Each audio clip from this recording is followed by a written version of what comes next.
Well, good morning, everyone. Good morning. My name is Matthew Driscoll. I'm the Commissioner for the State Department of Transportation. It is great to be here in the Queen City and at DeUville College. Thank you for having us today. Before I begin, I'd like to recognize some of the special guests who are here with us this morning. Of course, I'm going to begin once again with our leader, Governor Andrew Cuomo, Erie County Executive Mark Poloncarz, City of Buffalo Mayor Byron Brown, New York State Assembly Member Sean Ryan, Empire State Development President and CEO and hometown boy Howard Zemsky, from the City of Niagara Falls Mayor Paul Deister, Mark Schroeder for the City of Buffalo Comptroller, John Flynn, Erie County District Attorney-elect, congratulations, Dr. William Mariani, DeUville College Interim President, Rocky Vaca, Buffalo and Fort Erie Public Bridge Authority Vice Chair, and all of the members of the U.S. and Canadian Board. Let's give them all a big round of applause.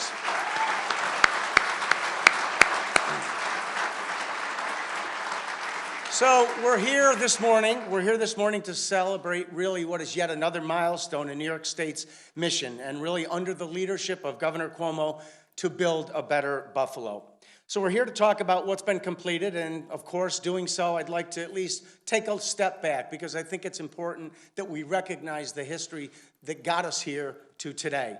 The Peace Bridge was opened back in 1927. That was really the height of the region's building back then. Lots went on, but none more important than this particular bridge. The Peace Bridge was aptly named, of course, and the name implies the Peace Bridge because it really celebrated about 100 years of peace and friendship between the United States and Canada. Since opening, the bridge has been an economic generator for both New York State, the United States, and Canada for decades. This is one of 4 bridge crossings in the region, and this particular bridge carries more than any other. Why? Because of its connections to the region's major arteries, everything north and south and east and west. Throughout the 80s and 90s, really gridlock was kind of the name of the game. The bridge became congested, prompting Buffalonians to believe the construction of another bridge was necessary. So there was lots of conversation, lots of chatter. Of course, ideas were discussed, lots of plans were devised, and after 20 years, nothing happened. Typical. But during the stagnation, one fact became clear, that the bridge was congested not because of the volumes of traffic, but rather because of its configuration. In part to ease the congestion, the Bridge Authority completed the Canadian Gateway Project back in 2007, featuring a widened plaza and toll booths moved from New York over to Canada. And meanwhile, here in New York had to deal with incoming traffic from Canada into the plaza. And in order to get to I-90, trucks had to drive through city streets first. That doesn't sound like a great decision to me. Road cutting through historic Front Park, and a very outdated customs house as well for processing. And to further complicate it, basically the size of the New York facility is a fifth the size of Canadia's plaza. So it really created some congestion points here. When Governor Cuomo took office in 2011, he made it a priority, you all know that, to build a new economy here in Buffalo and in the western New York State. But this governor is different, and the genius of his plan is always to understand that economic development isn't always just about a new building or building something. It's about connections. And infrastructure really is the foundation for that. He's been laser focused on that. And as he promised, he committed to fixing the Peace Bridge. And because of that, this administration really is never about announcing plans. It's definitely about putting them into action and completing them. And that's what we're doing here today. In 2013, the governor broke through what you know was years of gridlock by negotiating a new international agreement that committed capital investments on and around the Peace Bridge. So jointly, we've spent about $225 million for these capital improvements. On the New York side, as you come in, we've built a new customs facility. And why? Because as I talked about earlier, it was much smaller, very inefficient. This processes people and goods much faster, much more efficient, reducing wait times and cutting emissions too. widened the approach for US-bound trucks and users to exit the bridge earlier, again, reducing congestion entering the plaza. And the agreement also included a new gateway ramp and acquisition of the Episcopal Church home. To complement that action plan, the governor then launched another $56 million Peace Bridge Gateway project, really a holistic reconfiguration of the surrounding roads and parks. And today we're announcing the completion of the Peace Bridge Gateway project.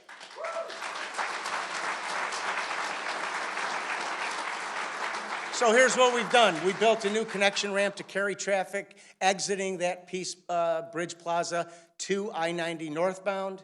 No more trucks needing to drive through the city to get to I-90.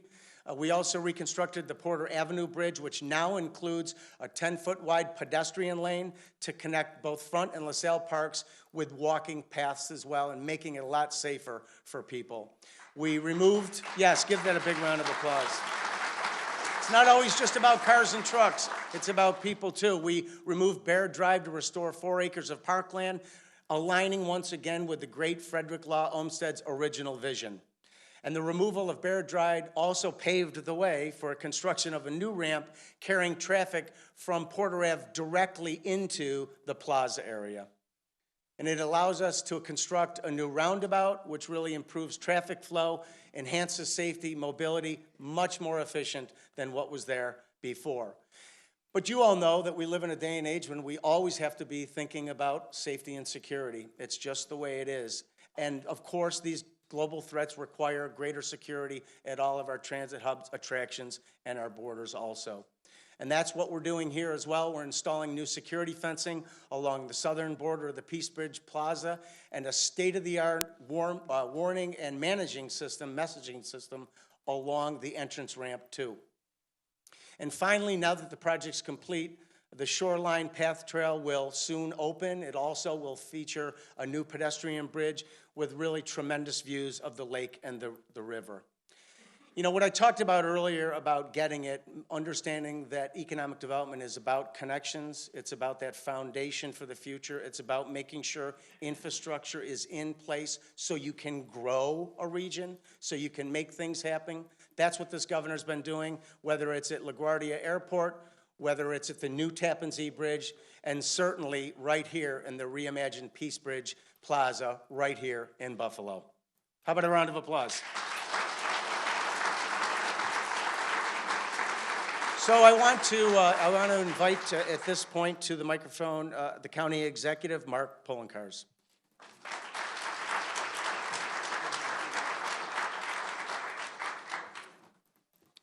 Thank you, Commissioner, and thank you for the work that you do. A lot of you may not know the Commissioner is formerly the mayor of the city of Syracuse, so he understands the issues that we face in city and urban environments, and truthfully, transportation is a huge one, and that's why he's in the position he's in, and I want to thank you for the good work that you've done over the years and are doing with the Department of Transportation.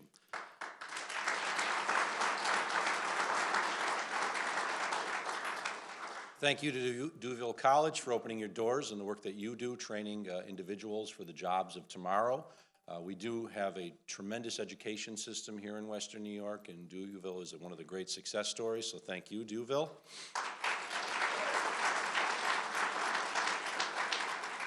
I heard we got some students from Da Vinci here. Is that the case? Yes.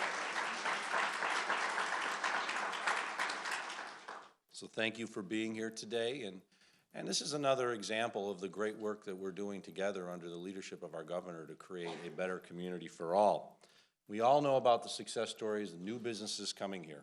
Why is this project so important? Because those new businesses that are coming here, while we also see the great success stories at the Buffalo Niagara Medical Campus, we read about Solar City with now Tesla and Panasonic getting involved. We also have smaller companies.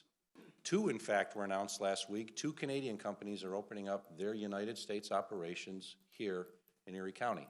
Small, not huge. We're not talking about hundreds of jobs immediately, but they're coming here because they see the economic renaissance that's going on in our community, and they know they want to succeed in the United States, and they can succeed here in Buffalo and Erie County. But they could be anywhere in the United States, and they're choosing here because of the advantages that we have.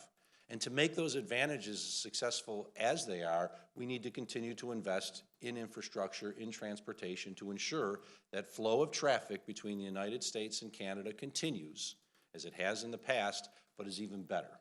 Why? I've been saying this for some time. When it comes to the United States trading partners, there is no larger one than Canada. And the vast majority of traffic that flows between the United States and Canada flows through Western New York, including the Peace Bridge. That's why we had to ensure that this project was successful, because otherwise we would hurt our own business climate here in Western New York, because the Canadians wouldn't have chose here. They would have chose somewhere else. They could have chose Michigan. They could choose the West Coast, choose Washington State. But they're choosing here because they understand that to succeed in the United States, they have to be at a place where they can transport their goods very easily, as well as get back and forth between their headquarters in Toronto and Oshawa and Ottawa and the United States. And they can do that here. And this project is emblematic of it, because this is a critical artery that transports traffic as well as people back and forth. We know what it was like 20 years ago. Well, maybe not the students at Da Vinci, but we know what it was like when you could hop on and you could go over and there wasn't much of issues with customs, there wasn't much issue with security. Well, everything changed on September 11th, and with it, we had to change as well, because if we were to continue to succeed in a global environment, we had to have this happen. And I want to thank the governor for making it happen, because he did. It's as simple as that. There was too much acrimony for a long time between the U.S. and the Canadian officials.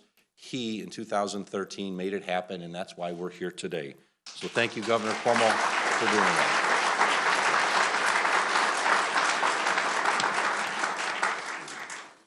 This is just another example of the great announcements that we have, and this announcement will continue to ensure the success of Buffalo, Erie County, and Western New York, because by working together, we are creating a stronger community for all, a stronger economy, and people are coming back into this community because they want to be here. That is a success story that we're going to continue to talk about for decades to come. And it happens because we work together on the local level and the state level. I want to thank once again Governor Cuomo and his entire team for the great work that they've done to get to this day. And I also want to invite up to the stage someone that I work with almost every day on the issues that matter in this community, and to show that cooperation, just look at what's going on in the fire in the city of Lackawanna, because the city of Buffalo firefighters are there ensuring that that fire is put out, and more importantly, the residents of Lackawanna and other places are protected from the danger of that fire. It's my honor to introduce Mayor Byron Brown.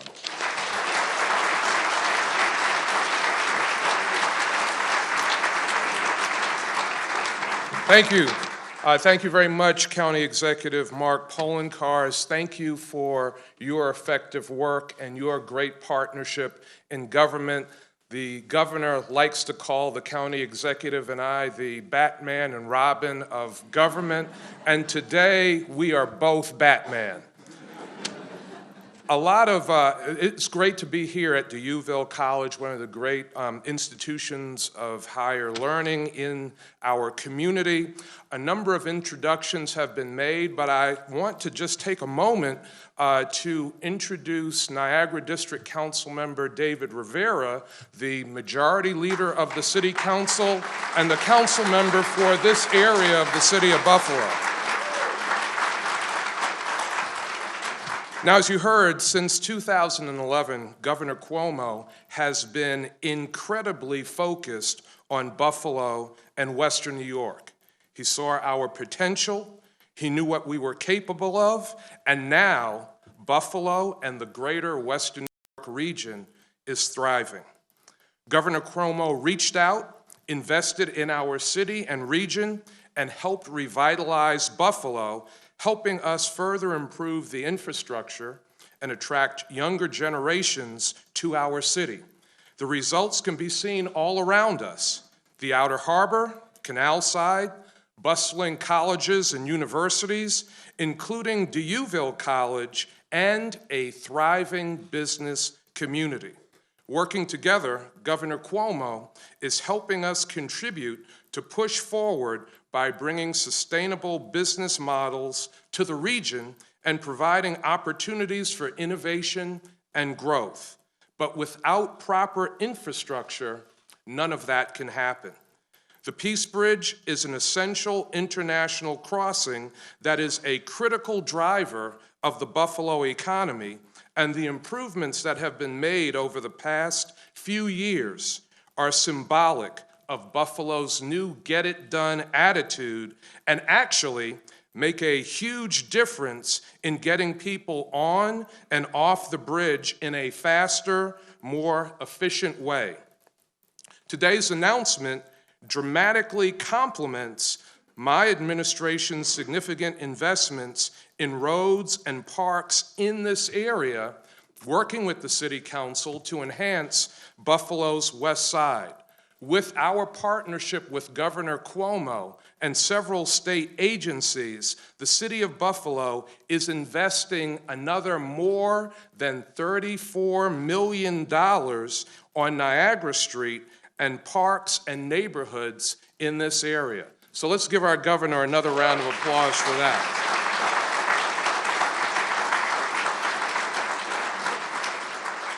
I thank Governor Cuomo for our shared commitment to invest in what matters most to Buffalo.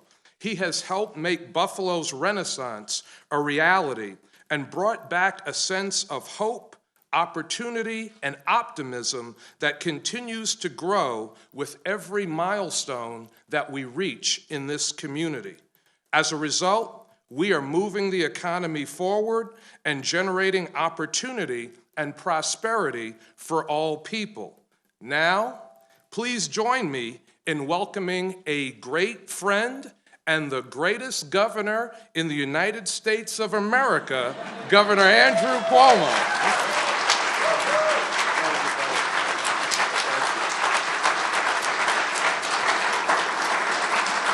Thank you. Thank you very much. Thank you very much. First, thank you to the UofL College for having us here today. Thank you for the hospitality and the courtesy and all the students who are here. It's good to see so many young faces.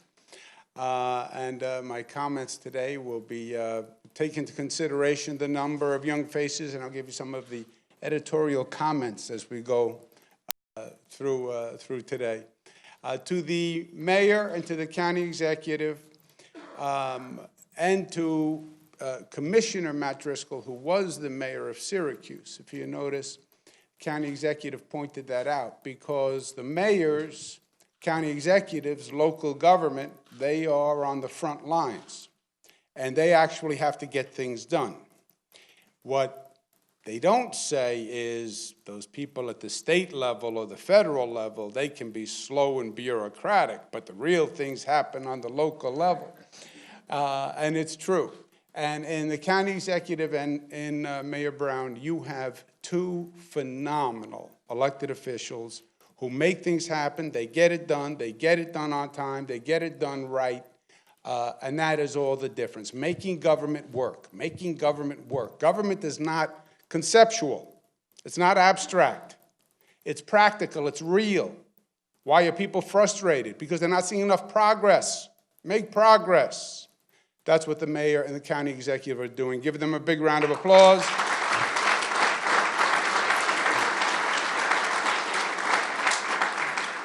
Commissioner Matt Driscoll, who actually did the work, let's give him a big round of applause.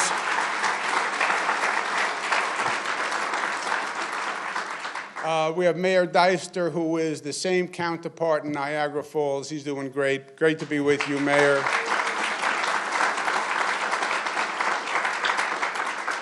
Mark Schroeder, who's your controller. He was with me in Albany. He abandoned Albany to come be the controller.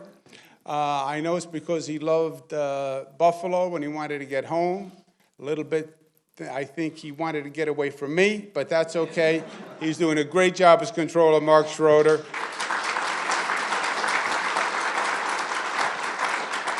DA-elect Flynn, congratulations. Good to be with you, sir. Let's give him a big round of applause. We also have, last but not least, Howard Zemsky. Do you know who Howard Zemsky is?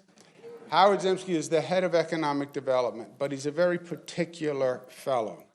And he actually has 2 titles in the state, and he wants both titles always used. So, Commissioner of Economic Development and President of the Empire State Development Corporation, Howard Zemsky. Let me give him.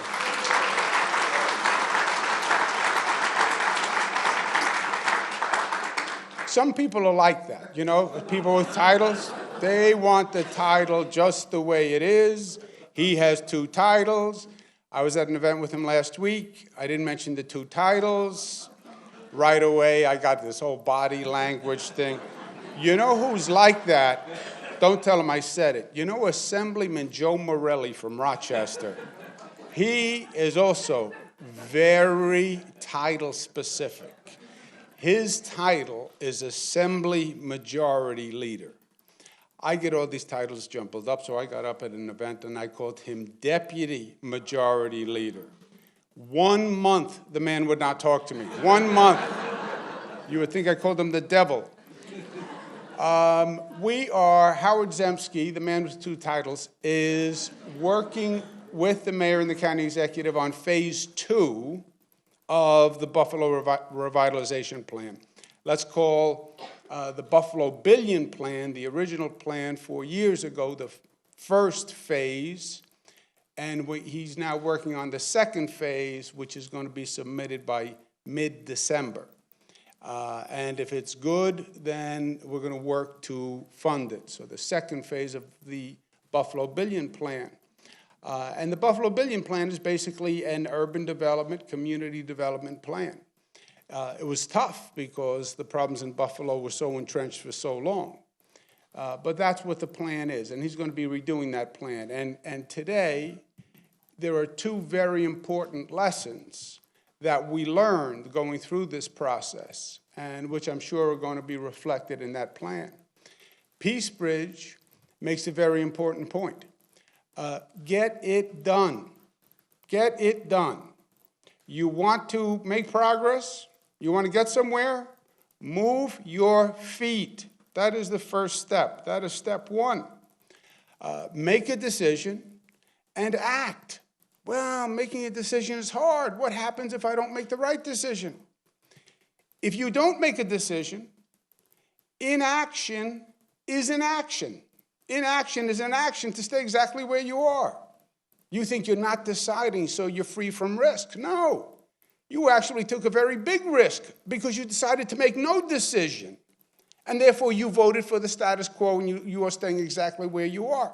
Peace Bridge, discussed for 20 years. Think about it. It could be a bad joke, except it's real. 20 years. Should the bridge be blue? Should the bridge be red? I think it should have slopes. You don't know what you're talking about if you are a slope person. It should be in squares. Everybody knows it should be in squares. 20 years they debated it. And you know what they did? Nothing.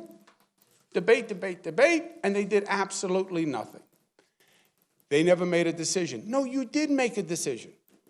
You made a decision to do nothing for 20 years at a time when Buffalo desperately needed progress and the economy was going south. And, as you heard from the county executive and the mayor, and is exactly right, infrastructure is the building block of community development and urban development, and this was a bridge to your number 1 trading partner. This was the revenue source. This is the connection that had to work 20 years. And it became a metaphor for Buffalo. We'll argue about everything, we'll do nothing. We have opinions on everything, and we hold fast to our opinion. But we actually never decide, and we never move forward. Meanwhile, the Canadian side of the bridge actually redeveloped their side of the bridge. They were finished in 2007. And it was magnificent, the Canadian side. But the Buffalo side stayed just like that. Well, sometimes you make a decision, there's controversy. So I get elected governor, and I'd been hearing about Peace Bridge forever. And I say it's time to do something. And now there's a little difference of opinion between Buffalo and Canada, which jointly manage the bridge. And the difference of opinion was now stopping Buffalo from doing anything. So this has gone on for many years. I engaged in a conversation with Canada. Notice how careful I am with the choice of words here. And the conversation at points became difficult. And then I was criticized by some. Governor is not being polite to Canada. Governor is causing trouble with Canada. How can the governor cause trouble with Canada over something called the Peace Bridge? Peace means peace, and he's not honoring the legacy of the Peace Bridge.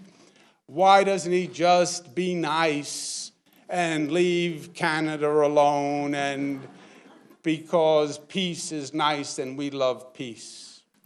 Yeah, but nothing was happening. Nothing was happening. Reminds me of the story of the man who prays every morning. You know the story of the man who prays every morning? A person moves to Jerusalem and is just getting set in Jerusalem, and he's watching the neighborhood, and he's in the inner area of Jerusalem. And he notices there's a man who comes every morning and prays at the Wailing Wall. And he watches this man for a few weeks. And one day he goes up to the old man, he taps him on the shoulder, and he says, "Excuse me, I don't mean to interrupt, but I see every morning you come to the Wailing Wall." He says, "Yes, I come every morning to the Wailing Wall." He says, "What do you do?" "I pray for world peace, that nobody should have disease, and that nobody should die." He said, "Really, that's your prayer every morning?" He says, "Yes." He said, "How long have you been doing that?" 25 years. 25 years. You come, you make the prayer, world peace, no disease, no death. How do you feel? He says, "I feel like I'm talking to a wall." That's right. Yeah, we're going to rebuild the Peace Bridge. We were talking to a wall. Engage the conversation. Maybe it's a little difficult. You make a decision. That is the story of the Peace Bridge. And now $225 million from the Joint Authority, another approximately $60 million from the state. That comes together with tens of millions of dollars from the city and the county to do parks in the surrounding area. It is a totally different thoroughfare. Lesson one, make a decision, do it. Action matters, efficiency matters, professionalism matters.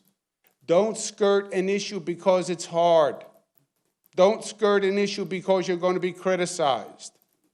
You don't want to be criticized? Stay in bed. Certainly don't go into politics. Certainly. But in politics, they elect you to lead, lead. And when you see and believe that's the right way to go, go even if you're going to be criticized. That's lesson one. Lesson two is an announcement that the man with two titles is going to do this afternoon, which is truly fascinating. The growth in jobs in today's economy is coming from what they call the innovation economy. You don't bring in manufacturers of goods that build things anymore the same way we did.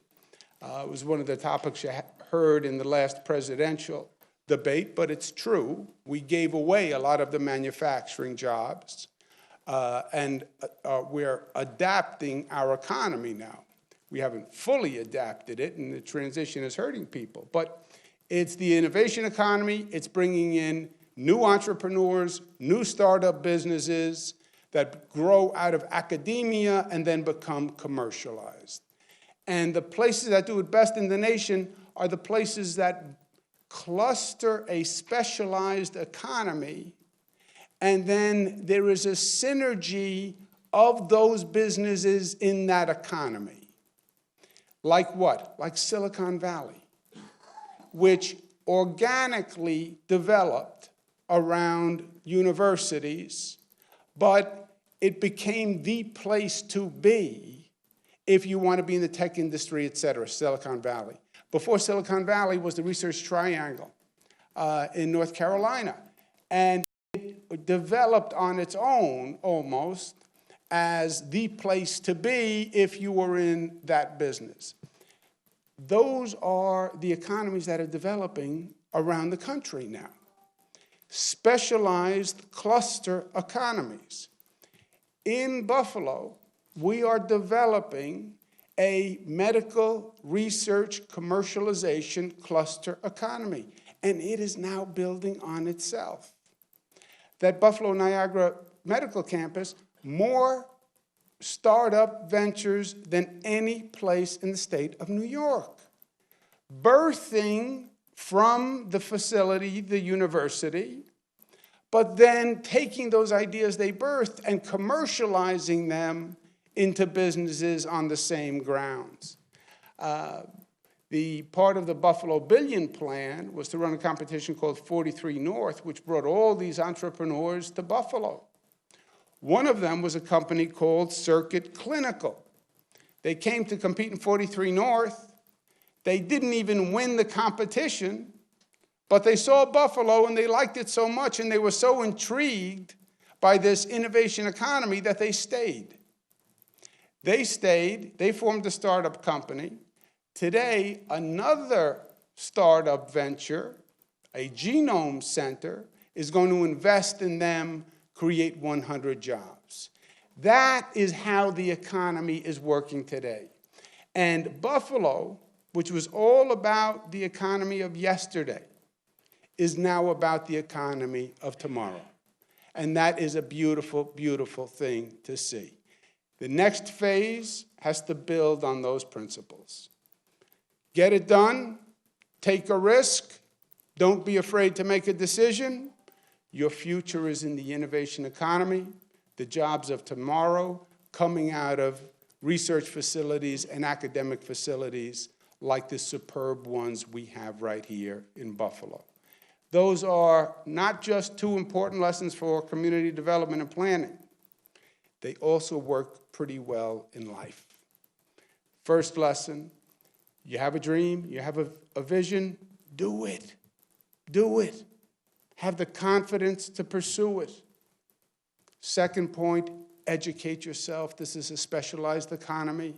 You're not going to make it without having the skills and an education. It's not an economy that you can work your way to the top. You have to think your way to the top. God bless you. Thank you for having us.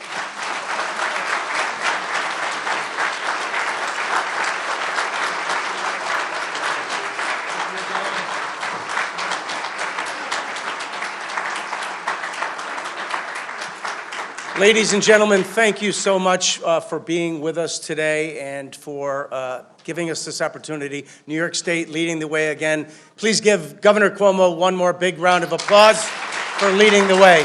Thank you very much. Have a great day.